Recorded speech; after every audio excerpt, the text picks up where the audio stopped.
গলাচিপার ভাঙা সেতুতে জীবন ঝুঁকিতে, দ্রুত সংস্কারের দাবি। বিস্তারিত দেখুন প্রতিনিধি মোহাম্মদ হুমায়ুন কবিরের পাঠানো তথ্য ও ভিডিওতে।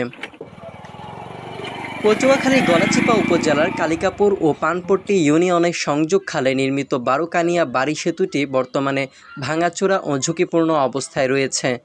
বিকল্প পথ না থাকায় প্রতিদিন শত শত মানুষ, শিক্ষার্থী, চাকরিজীবী ও যানবাহন ঝুঁকি নিয়ে পারাপার হচ্ছে। স্থানীয় কৃষকরা উৎপাদিত ফসল বাজারে পৌঁছে দিতে পারছে না, আবার রোগীবাহী অ্যাম্বুলেন্সও চলাচল করতে গিয়ে সমস্যায় পড়ছে। স্থানীয়রা জানিয়েছেন, সেতুর রেলিংয়ের কিছু অংশ ভেঙে গেছে, ঢালাই ফেটে লোহার রড বেরিয়ে এসেছে এবং মরিচা ধরেছে। ছোটখাটো দুর্ঘটনা প্রায়ই ঘটছে।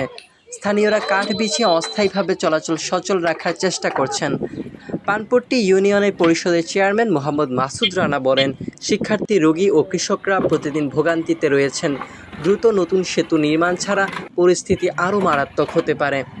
এলজিইডি গলাচিপা উপজেলা প্রকৌশলী মোহাম্মদ জাহাঙ্গীর আলম জানান, নতুন 120 মিটার আরসিসি গার্ডার ব্রিজ নির্মাণের প্রস্তাব ইতিমধ্যে পাঠানো হয়েছে।